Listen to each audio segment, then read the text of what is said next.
Hi, and welcome to FlameStop TV.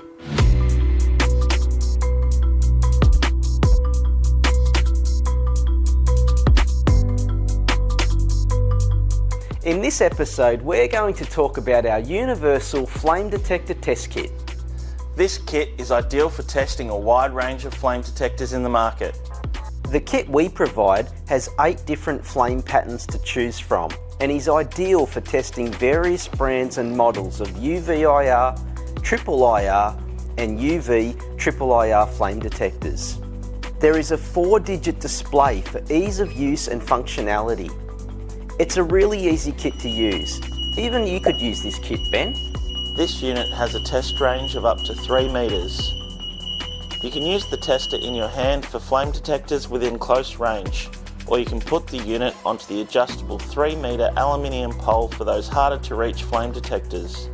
The 3-meter pole is also included in the kit. There is a remote control you can use for activating the flame simulator when it's on the pole. The remote is also included in the kit. I know how much you like watching TV, Rob, so you'd be really good at using remote control. There are many advantages of using this kit. It eliminates the need to use a flame. It can test a wide range of flame detectors in the market.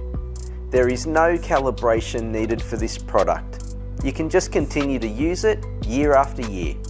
It also has a lithium battery with a long operation time of around 8 hours. This test kit is only to be used in non-EX areas only. A hot works permit would be needed if testing had to be done in a hazardous area. So if you're installing or maintaining sites with flame detectors, then this testing kit is worth looking into. Well, that concludes another episode for today. We'll see you again soon.